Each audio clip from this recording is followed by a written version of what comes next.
Today I'm going to show you how to make a classic chocolate cake. So first of all, you want to start off with your self-raising flour, and to that you're going to add your cocoa powder. Use a high quality cocoa powder, or the highest quality cocoa powder you can get, because that will really help with the taste. Now I've got my plant milk here, and what I'm going to do is add in some apple cider vinegar. And what the apple cider vinegar will do is it's to do with the oxidization, and that helps with the rise and keeps the cake nice and light. It acts as a buttermilk, or the equivalent of a buttermilk. So it's going to curdle. So it looks a bit weird, but it's actually doing its stuff. So we've also got some caster sugar and some more raising agent as well, to make sure it gives it a nice boost in the oven. Now, a few tips for baking, and this is whatever kind of cake you're making. Always weigh out your ingredients first. That way you don't get halfway through and realize, oh, I haven't got my raising agent, and you're running around in a panic. So it's always nice to have things prepared in advance. Another thing I would say is preheat your oven, but also get to know your oven. So anyone who's bought a new oven will know it never acts the same as your old oven. It takes a little while to get to know it.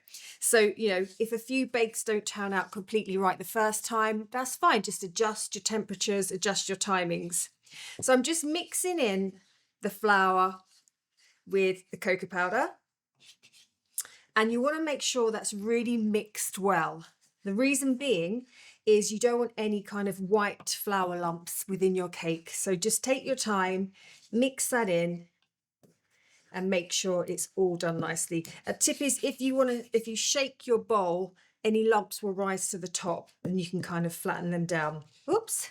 I was just about to say I like to use a deep bowl, because it does tend to fly everywhere. So that reminded me of that, because it still popped out of it. Okay, so now I'm going to add in my raising agents.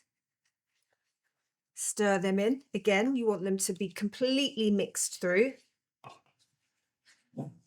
And the beauty of this cake is you don't need any equipment. You don't have to do it in a stand mixer. You don't have to use a hand whisk. Good old classic wooden spoon is plenty. Your raising agent is coming from, not from the manual stirring or the electrical stirring, it's coming from the raising agents. So in goes the sugar. And again, we're going to give it a good stir. Now, you can add all these ingredients all at once, but because this is such a quick bake, I like to just slow it down, add them individually, make sure they're combined really well. But it's as simple as that. So there you go, beautifully combined. Then I'm going to add in our liquids. So a little well in the center, and in they go. Now you're going to start hearing a little bit of bubbling, and you'll know that the raising agents are working, the bicarbonate of soda and the baking powder. So carefully mix that in. You don't want to overmix, but you definitely don't want it to be dry in any place.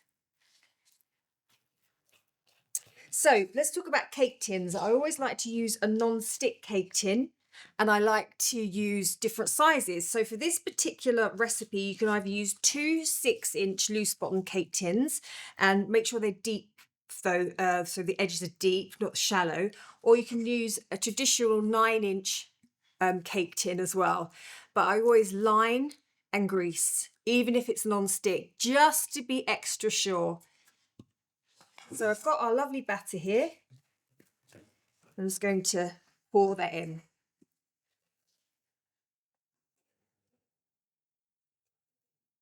So you want to get all that in. So yeah, as I said, you can split this into two smaller cake tins if you're stacking it, or if you just want the one layer, use a 9-inch.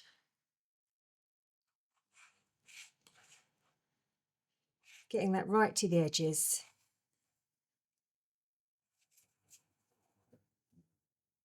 Little shake, little tap, and in the oven it goes. The cake's baked and cooling, so whilst it's cooling, I'm going to make the chocolate ganache. So for your chocolate ganache, you're going to use some cream. In it goes, and we're going to gently heat that cream. And what we want it to do is to get it to not a boiling point, but so it starts to bubble around the edges. Because if we start to boil it, it's going to evaporate some of the milk cream, and we don't want that. I've also got some really lovely chocolate chips, which I'm going to add to our cream. And this is going to make for a really beautiful silky ganache. Now I can see that my cream has come to the boil quite quickly. So I'm going to add in my chocolate chips, turn my heat right down, and then just swirl for a second. I'm not going to start stirring yet. I'm just going to use the cream to gently start melting the chocolate. So you don't need to do anything. I'm going to let it just sit. And then I'm going to I'll just turn my hob off. And we're going to keep stirring. So you want to stir with intent, should I say, because you want it to you want it to incorporate before it starts to set. So that the residual heat's going to melt the chocolate.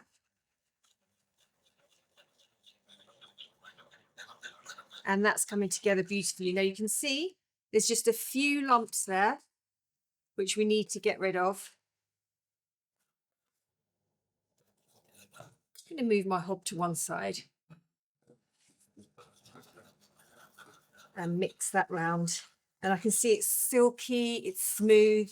This will make a lovely chocolate sauce just poured over ice cream. You can add in some vanilla to this as well. You can add in some chopped nuts.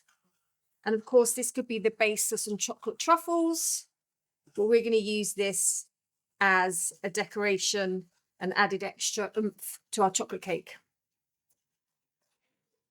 Once you've got the desired consistency and it's silky and smooth, pour it into another bowl that's cool, because if we keep it in the hot pan, it's not going to get to the right temperature.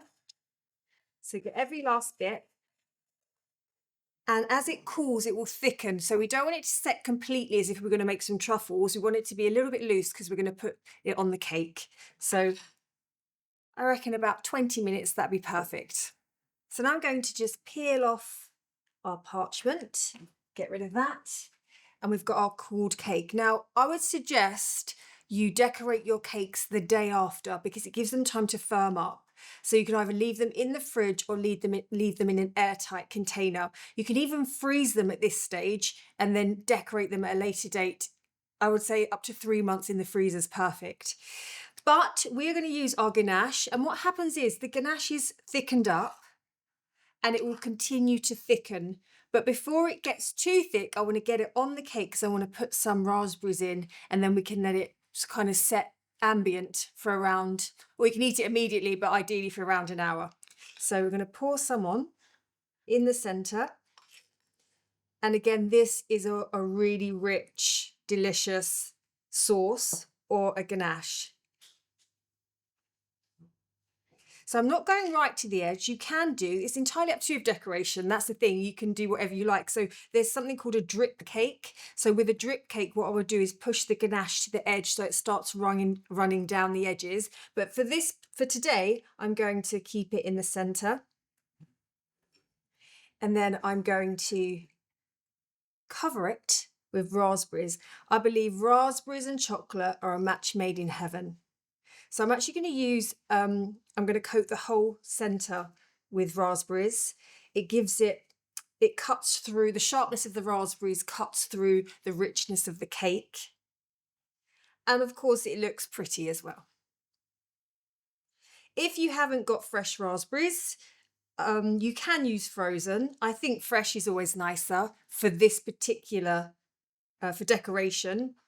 I find that frozen raspberries, when they actually thaw, release a lot of liquid.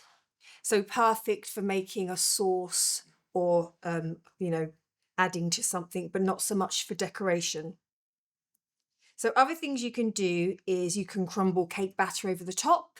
You can also use fresh cream, whip up some fresh cream and pipe it on. It's endless what you can do. This is just giving you an idea, some ideas, some inspiration. So I'm going to get as many on as I can because I think it looks nice. And also, if you have a bit of height, that equals drama in cooking. Also, when we're talking about plating up and decorating, we tend to do things in threes. So you'd have 3 things on the plate. I don't know why that is, just one of the rules. but you know what? Rules are meant to be broken. Okay, so I'm going to carry on building. Ooh.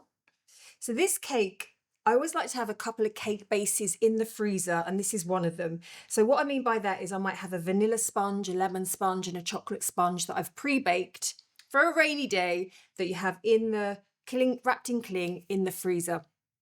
And then you take it out, take the cling off and let it defrost. And so if you know the next day you've got friends coming over, or you've got an event, you've got a cake sale, you've got it there and then, easily done. So I would always say double your batter as well. So double your batter so you can make a cake for then and a cake for later.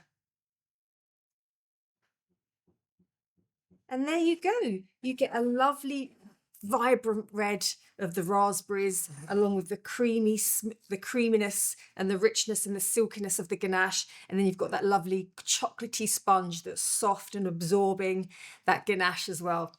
There you go. This is your classic chocolate cake with a ganache and also some lovely fresh raspberries.